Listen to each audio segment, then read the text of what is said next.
제가 준표야 노을자를 열심히 찍기 위해서요. 오늘 비행기를 타시는 후보님을 잡았습니다. 안녕하세요. 네네. 네, 어제 TV 토론을 하셨습니다. 굉장히 많은 사람들이 속이 시원하다고 했는데요. 지금 후보님께서는 어떠세요? 점수가?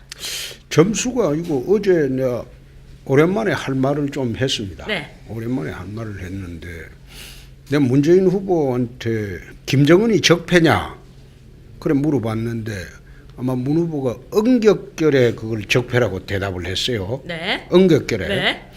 그럼 적폐면 청산을 해야 될 거 아니냐. 네. 문 후보 적폐 청산한다고 했으니까 그건 또 이야기를 못 하더라고. 주적이냐 그랬더니 주적이냐 그런데 그것도 이야기를 안 하고. 네. 그래서 문 후보가 과연 국군 통수권자가 될 수가 있겠느냐. 내가 그 이야기를 좀 하고 또 4대강에 대해서도 내가 환경노동위원장을 했습니다. 환경노동위원장만 한 게 아니라 환경노동위원회에 5년을 있었어요. 그래서 지금 그 녹조의 발생 원인을 내가 잘 알고 있습니다.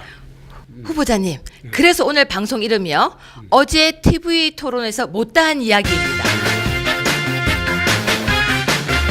일단 첫 번째 질문입니다. 첫 번째 질문은요. 보수 괴멸에 관한 이야기가 끝까지 다 못하신 것 같아요. 그렇죠. 이해찬 의원이 그 문재인 상황이거든요. 상황인데 태상황. 태상황은 안 되고 문재인 상황인데 그러면 박지원. 그거는 안철수 후보의 상황이죠. 아, 지금 이게 그러니까 그쪽은 안철수 후보의 태상황은 김종인 씨고. 김종인 씨고. 예, 그런데 어제 이제 이해찬 그 상황의 말에 따르면 네. 자기들이 집권을 하면 보수 진영을 괴멸시키겠다. 말하자면 캄보디아 킬링필드처럼 그래 만들겠다. 네. 또 월남의 보트피플처럼 그렇게 만들겠다. 그건 무시무시한 말이죠. 문 후보 그러면 불태워 죽이겠다고 했으니까 화형당하냐? 짜그러진다는 또 표현도 짜그러진다는 썼어요. 표현은 네. 그 괴멸하면 그럼 나는 짜그러져서 죽냐? 네. 내가 그래 한번 물어봤어요. 정치판에서 그런 식으로 표현을 하면 안 되죠. 네. 안 되는데 내가 보니까 진보 좌파들 결집시키려고 그렇게 말한 것 같아요. 네. 그래서 내가 누가 결집하면 그럼 우리도 결집을 해야 안 되겠나 네. 싶어서 내가 그걸 한번 물어봤습니다. 네. 예. 그런데요. 그러면 저도 지금 여기 괴멸 대상에 해당되는 거잖아요. 그렇죠. 저도 짱. 유 위원장도 개멸 대상이 되는 거죠. 저 좀 살려주세요. 그러니까 네. 지금 뭐 구글 트렌드를 보면 네. 미세하지만 내가 앞서가고 있기 때문에. 조금 전에 많이 앞서시던데요. 예. 그 조금 전에 어제 토론 직후에는 내가 거의 2배로 앞서고. 네. 오늘 이제 트렌드 보니까 아침 트렌드도 앞서요. 네. 구글 트렌드가 앞선다는 것은 그만큼 관심이 많다는 뜻이기 때문에 네. 그것이 이제 표심을 현실적인 이제 득표 수단으로 연결하는 작업을 우리가 해야 됩니다. 네, 그렇게 맞습니다. 하면 이번 선거는 이 추세대로 하면 우리가 이기죠. 네. 이긴 게 한 6일 전보다 우리 여의도 연구원의 여론조사 추이를 보면 6일 전보다 무려 10%가 올랐거든요. 네. 지금 올라가는 속도가 가팔라요. 네. 5월 9일은 42%까지 득표를 할 수 있겠다 이런 생각이 듭니다. 저 괴멸되고 싶지 않아요. 저 좀 살려주세요. 후보자님. 예. 힘내주세요. 두 번째 질문은요. 뭐 잘 알고 계시겠지만 4대강에 대한 문제 내용이 딱 나왔는데 네. 팩트 폭격을 홍준표 후보가 했다. 그런 아니, 얘기가 나왔어요. 그게 녹조의 발생 원인이 네. 내가 환경노동위원장도 하고 환경노동위원회에 5년을 있었습니다. 네.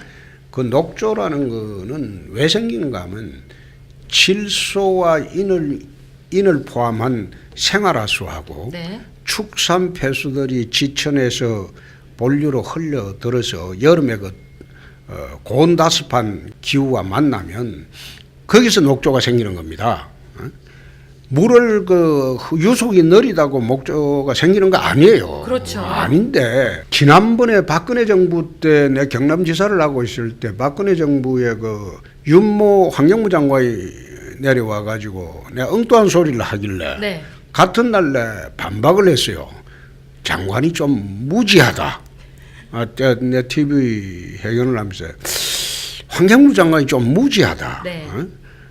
녹조 발생 원인도 모르고 어떻게 저런 무지한 말을 하고 가느냐. 근데 한번 세게 야단을 쳤어요. 네. 그 이후부터 그 환경부 장관이 퇴임할 때까지 녹조에 대해서 언급한 일이 없어요. 소양댐 같은 경우에 물의 체류 기간이 평균 232일입니다. 232일인데 소양댐에 녹조가 전혀 없습니다. 네, 왜 녹조가 없냐? 소양댐은 강원도 산골이기 때문에 거기에 생활하수나 축산폐수가 들어올 여지가 없어요. 네. 그러니까 232일 물을 가다 놔도 녹조가 없어요. 그런데 대청댐 같은 경우는 대청댐을 처음 만들 때부터 녹조가 창궐 했습니다. 네. 그때 내가 대청댐에서 청주에서 검사를 하고 있을 때입니다. 네. 처음 대청댐을 막아놨고 했을 때 여름에 가보면 그 물 전체가 새파래요. 그 당시에. 네. 85년도 당시에도 그랬어요. 그래가지고 그 황토를 그 대청댐에 뿌리고 그랬어요. 네. 왜 그런가 하면 거기 보은, 옥천, 영동, 문희 네. 이쪽에서 축산폐수하고 생활하수가 전혀 정화되지 않고 대청댐으로 들어옵니다. 네. 그러니까 그 녹조가 발생 원인에 질소와 인이 포함된 생활하수, 축산폐수가 들어오고 그다음에 고온다습한 기후가 만나니까 녹조가 발생하거든요. 그리고 간단한 예를 들어볼게요. 또 산 밑에 저수지 안 가보세요. 인가가 없는데 그 산 밑에 저수지 만들어놨는데 저수지에 여름에 녹조를 발생해야 될 거 아니야. 네. 없죠. 네. 저수지에 가보면 녹조가 발생해가지고 물을 못 먹어야 돼. 네. 그런데 여름에 녹조가 없어요. 그렇죠. 이거 왜 녹조가 없냐? 물을 가다 놔고 흐르지 않아 녹조가 없는 게 녹조가 생기는 게 아니고 물이 유속이 느려서 녹조가 생기는 게 아니에요. 응? 그거는 과학적인 그 내용도 모르고 그 좌파들이 그 엉뚱한 주장을 하는 거예요. 그리고 그 정치인들이 그 내용도 모르고 덩달아 하는 거고. 그래서 산 밑에 저수지를 가보라 이거야. 1년 12달 가다 놔도 그 여름에 녹조 없어요.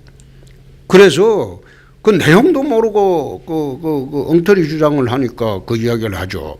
그리고 물이 흐르는 걸 그 보러 가다 놔 가지고 물이 흐르는 거는 속도가 한 4분의 1 늦어졌어요. 그 속도 가지고는 그 녹조가 생길 수가 없는 속도예요. 네. 그런데 2년 전에요. 이걸 2년 전에 뭐? 네, 충남 예당 저수지 물이 말랐을 때 네. 안희정 지사가 4대강 후속 사업을 해야 된다는 이야기를 한 적이 있었거든요. 그때도 이제 가뭄이 심했죠. 네. 경상남도는 그 낙동강에 보를 막아놨기 때문에 네. 물이 풍부해가지고 가뭄 피해가 전혀 없었습니다. 네. 그런데 충남은 그게 4대강 사업의 혜택을 별로 못 보고 있습니다. 네. 금강은 그래가지고 4대강에 금강에 그 있는 물을 그 도수로를 만들어 달라고 안희정 지사가 요청을 한 일이 있어요. 그렇죠. 그런데 그 4대강이 생기고 난 뒤부터 대한민국 가뭄이 없어졌어요. 네. 그리고 그 홍수가 없어졌어요. 네. 가뭄과 홍수로 1년에 나가는 돈만 해도 수십조입니다. 매년. 4대강 22조 들었다고 저거 떠들지만은 1년에 4대강 한 해 가뭄, 홍수 피해만 하더라도 22조가 훨씬 넘어요. 근데 그거는 전혀 이야기 안 하고 그걸 갖다가 녹조 가지고 그러니까 좌파들 주장을 덮어 씌우고 또 내용도 모르는 어느 대학 네. 교수들이 나와서 내 떠드는 걸 보고 참 무지하다. 어떻게 저런 사람이 대학 교수를 할 수 있냐. 내 그런 이야기를 수차례 했는데. 그러다가 어제 문재인 후보가 폭격 당했잖아요. 폭격이 아니고. 네, 팩트 폭격이라고 합니다. 몰라서 그런 게 몰라서. 그러니까 모르고 와서 전 국민 상대로 그래 거짓말하려고 대드니까 그게 당하는 이야기입니까? 그런데 마지막 지금 질문이요.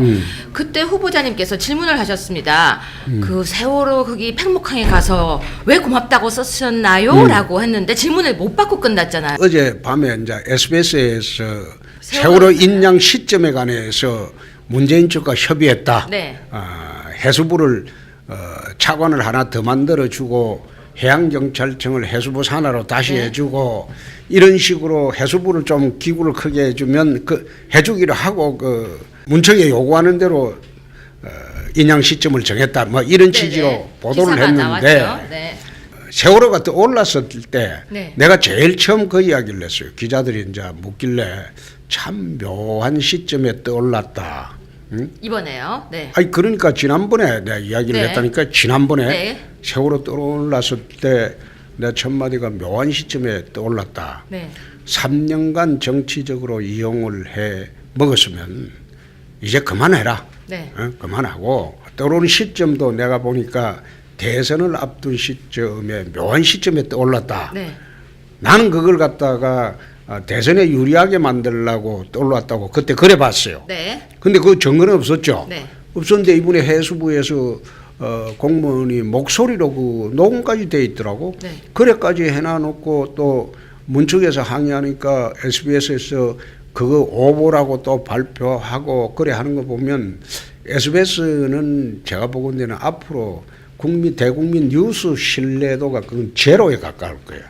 그거는 내가 SBS 하는 행태 보니까 네. 저거는 우리가 집권하면 이 사건 특별히 조사해서 방송국하고 협박한 척하고 이 응징을 해야 되겠어요. 방송국도 언론도 그런 식으로 휘둘리는 언론인 것 같으면 사실상 그 언론은 필요 없죠. 그러면 국민의 눈과 귀를 가리는 그 언론이 무슨 언론입니까? 그거는 그 뉴스 방송을 앞으로 하지 말아야지. 근데 후보자님 지금 문캠프 측에서는 이걸 가짜 뉴스라고 얘기를 하고 있고요. 모든 언론에서는 이 부분을 지금 다루지 않고 있습니다. 이 부분에 대해서 거의 기사가 지금 삭제가 되고 있고요. 그리고 SBS 측에서는 그러니까 이 기사를 아예 내려버렸습니다. 이제 그러니까 우리가 그 집권하면 이 사건만 조사하면 네. SBS가 앞으로 뉴스를 방송을 못하게 될 겁니다. 네. 그러게 좀 부끄러운 거죠. 그게 무슨 방송국입니까? 이번에 이러다가 묻히면 어떡하죠? 안 묻힙니다. 근데 내가 이기면 이거 바로 오늘 내가 조사를 하겠습니다. 아침에요. 직접 이거 쓰신 건데요. 네. 국민들 보실 수 있도록 직접 한 번만 읽어주시겠습니까? 네, SNS에 하나 썼어요. 네. 페이스북에 예, 올리신 예, 거죠. 예. 세월호가 인양되었을 때 제가 참 묘한 시점에 떠올랐다.